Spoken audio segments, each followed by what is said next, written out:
Bonjour et bienvenue dans ce nouveau podcast. Alors aujourd'hui on va faire simple, on va faire quelque chose d'assez terre à terre mais qui peut beaucoup nous aider sur la prise de décision pour des changements éventuels. C'est le bilan. Alors pas forcément là on arrive sur une fin d'année civile, mais le bilan il peut être fait dès qu'on en ressent le besoin, ne serait-ce que parce qu'on doit faire un changement dans notre vie. Aujourd'hui, ce qui est important, c'est de prendre conscience avec son cœur, avec qui l'on est vraiment et pas avec son mental et ses conditionnements et ses peurs, mais sortir de ça comme si on était l'observateur de notre vie et que quelque chose de plus grand vienne observer ce que l'on fait, qui l'on est, dans un domaine précis, que ce soit sur le plan relationnel, sur le plan professionnel ou des changements personnels. Imaginons on veut déménager, vraiment s'assurer de ce que l'on souhaite vraiment, mais pas sur un côté mental, mais un côté aligné. Donc un bilan, ça sert à ça, à se réaligner en fait avec soi un peu plus, à aller vers quelque chose peut-être parfois sur lequel on va pas faire attention et se réaligner un peu plus à qui l'on est vraiment et nos vrais besoins de cœur et pas nos besoins de peur ou de blessure. Je m'explique un petit peu. Pour moi c'est toujours très clair ce que je dis, mais je ne sais pas en face comment c'est perçu. Donc du coup en fait c'est simplement être encore une fois dans un état un peu méditatif. De toute façon, l'état modifié de conscience est le meilleur état pour se reconnecter à son être originel et entendre ou écouter, avoir ses propres vibrations, ses propres ressentis. C'est être connecté à soi pour que notre mental, qui lui a encore des blessures, des traumas ou des peurs, ne viennent pas influencer ou le moins possible. Et puis laisser place à notre intuition en fait aussi. Donc en fait, faire un bilan, c'est aussi d'abord se mettre dans un état méditatif, calme, posé, dans un endroit où on ne sera pas forcément dérangé, avec son petit thé, son petit chocolat, son petit café, se mettre de façon même cocooning, même si on doit le faire de façon originale, que ce soit sur son ordinateur, avec une jolie page de présentation ou sur une feuille de papier avec tout un tas de petits symboles que l'on va dessiner, colorier, peu importe. On se met dans une envie de faire quelque chose pour soi et dans son état d'être. Donc on se met dans son énergie, on évite de le faire mélanger aux énergies des autres.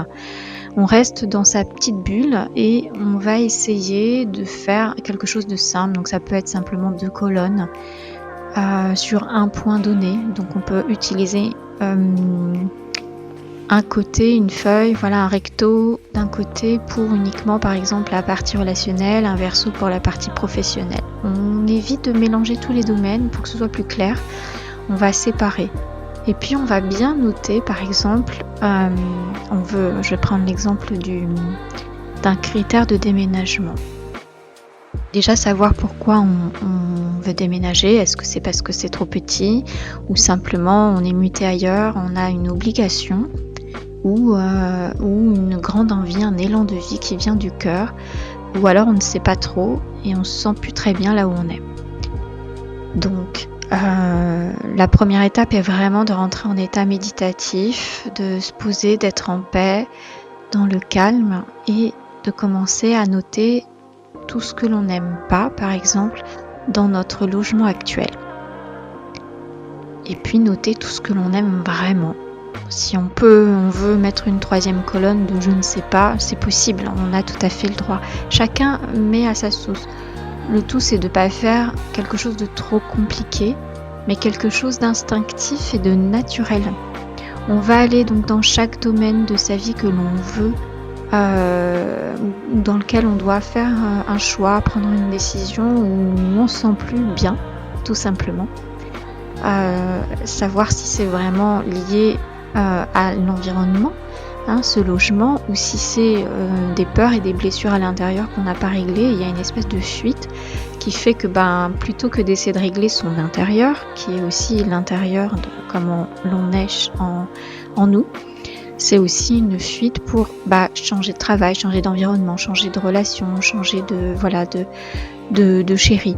Tout ça, c'est aussi aller chercher, si c'est vraiment purement secondaire, oui, s'il y a vraiment quelque chose dans nos tripes qui nous amène à nous dire non, vraiment, je suis plus alignée avec ça, avec cette personne, avec ce logement. Donc, c'est d'abord de vérifier qu'on n'a pas juste un tri à faire chez nous, en nous, que l'on est prêt à justement vraiment tout quitter parce que c'est un élan qui nous pousse vraiment de l'intérieur et c'est pas une fuite. Déjà, essayer de faire la part des choses avec les ressentis de son corps. Un élan, ça va être quelque chose qui va nous ouvrir le cœur, qui va nous mettre en joie. Quand on y pense, on est dans un état comme quand on est petit et qu'on nous donnait notre dessert préféré ou le bonbon qu'on adorait. C'est ça. Ça peut paraître basique comme comparaison, mais c'est un peu ça. C'est un état intérieur qui nous met super en joie, super enjoué. Alors que vouloir quitter, ne pas savoir vraiment où on va, pourquoi, etc., c'est peut-être d'aller mettre sur papier ce que l'on n'aime pas, mais peut-être d'aller chercher en profondeur s'il n'y a pas une blessure derrière ça, une peur et puis une fuite. Voilà, donc le bilan, il est intéressant, tout simplement pour essayer d'analyser sans analyser, c'est-à-dire d'avoir un point de recul, comme si on était le témoin et l'observateur de sa propre vie, c'est-à-dire sans jugement. Voilà, sans jugement sur soi. On reste doux et aimable avec soi. De toute façon, on a fait les choses comme on a pu, avec ce que l'on avait à l'instant où on les a fait. Donc on sort de l'autoflagellation, du jugement trop difficile envers soi-même, on accepte. Parce que la première étape de chaque chose, c'est accepter la situation là où elle est pour mieux rebondir. Mais tant qu'on n'accepte pas cette situation, on n'est pas dans la résilience, on est à contre-courant et c'est fatigant. Alors ok, on n'est peut-être pas bien là où on est, ne serait-ce que parce qu'on a des voisins trop bruyants. C'est une très très bonne, j'ai envie de dire, c'est un très bon motif de déménagement. Nous on aime le calme et finalement on est dans un endroit très bruyant avec des gens très bruyants qui ne nous respectent pas. Déjà aller chercher à quel niveau nous-mêmes nous respectons, c'est une première clé. Aller voir si on a réussi à fixer des limites avec soi et les autres. Et si vraiment ce sont des gens qui sont totalement irrespectueux et il n'y a rien à faire, là c'est comprendre qu'effectivement on est poussé à partir parce que l'environnement est toxique pour nous. Mais on va d'abord regarder en soi, sur sa liste de j'aime pas, de pourquoi je veux plus ça, et on va aller chercher si à l'intérieur il n'y a pas quelque chose en nous aussi à réparer. Avant, ça ne nous empêchera pas de quitter, mais on quittera dans des conditions où on ne va pas attirer à nous après les mêmes choses. On ne sera pas dans un schéma répétitif, dans un cercle vicieux qui va faire qu'on va reproduire encore les mêmes schémas mais ailleurs. Et du coup la solution, elle sera pas là. Donc voilà, c'est un travail qui est jamais simple et rentrer à l'intérieur de soi c'est assez difficile. Mais on va bientôt atteindre le solstice d'hiver, le mois prochain. Et en fait, c'est vraiment l'hiver, c'est la période la plus propice pour faire un point avec soi-même, rentrer en soi et vraiment essayer au maximum de libérer ses peurs et ses blessures. L'idéal est de pouvoir le faire d'ici Noël pour que notre petite renaissance de Noël, elle se passe le mieux possible. En tout cas, avoir les prises de conscience nécessaires que tout ne vient pas de l'extérieur, que c'est d'abord une vibration qui part de l'intérieur. Tout vient de nous, de ce que l'on émet par rapport à nos souffrances, nos peurs, nos blessures, ce que nous avons en nous, dans notre ADN, dans notre aura, de ce que nous vibrons. Et du coup, on le fait vibrer à l'extérieur. Parfois, un changement intérieur suffit à se sentir bien, mais partout, vraiment. Et puis parfois, quand on veut pas aller voir ce qui est enfoui là sous le tapis à l'intérieur, eh bien on aura beau tout changer, on ne trouvera pas la solution parce qu'elle est en nous et qu'en fait, soit c'est trop difficile de la voir par soi-même. Dans ce cas-là, faut se faire aider, ou soit simplement, eh bien on n'en a pas conscience. On n'a pas conscience qu'on aimait ça, qu'on aimait cette vibration. Donc j'espère que cette petite vidéo, enfin ce petit podcast vous aidera à aller vous questionner, tel le petit détective, l'explorateur de vous-même, comme si vous faisiez un discours, un dialogue intérieur avec vous, et bien écoutez aussi les ressentis de votre corps. Posez-vous des questions à vous-même. Voyez si à l'intérieur ça vous oppresse, votre ventre il est contracté ou si au contraire votre cœur il est ouvert, si vous vous sentez bien, apaisé. Voilà, commencez à essayer de comprendre les ressentis de votre corps, en tout cas les accueillir et faire simplement le lien entre la situation que vous vivez et si quelque chose est cristallisé dans votre corps, dans votre énergie, à l'intérieur de vous et vous perturbe en fait. Et parfois simplement le fait d'en prendre conscience, de l'accepter et puis finalement de se dire qu'on est capable de s'en libérer, eh bien ça suffit à s'en libérer. Parfois il faut autre chose, mais c'est pas gênant, l'important c'est d'essayer de faire ce petit truc par soi-même. Alors prochaine mission, je vous invite à le faire même sur plusieurs soirs, plusieurs jours, plusieurs moments. Vous n'êtes pas obligé dans le même instant de faire ça, d'y passer trop de temps, mais ou prendre un petit calepin et à chaque fois que vous avez une idée, vous laissez quelques pages de ce calepin qui sont pour émettre votre bilan.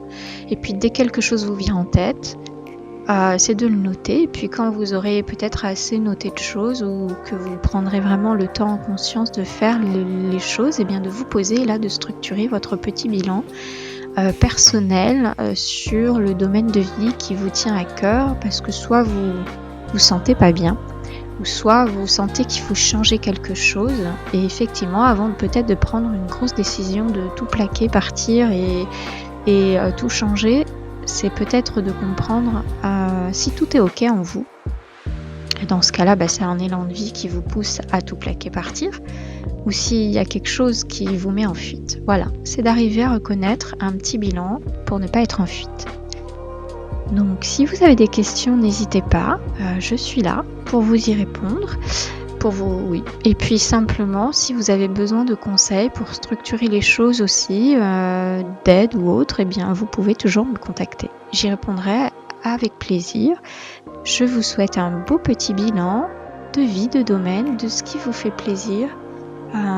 Et faites-le surtout avec un regard neutre et dans la joie. Essayez de vous mettre dans un état où vous êtes content de le faire. C'est pas une contrainte. Si à partir du moment où c'est une contrainte de faire ça, ne le faites pas. C'est que vous n'êtes pas prêt encore à certains changements ou aller en vous, parce que c'est difficile. Et il faut pas se mentir. Aller en soi et faire ressortir des choses que parfois on n'en a même pas conscience qu'on portait ça, c'est pas évident. Alors soyez prêts, soyez doux avec vous et soyez encore une fois très aimable et plein de bonté envers vous-même. Je vous souhaite une très belle journée.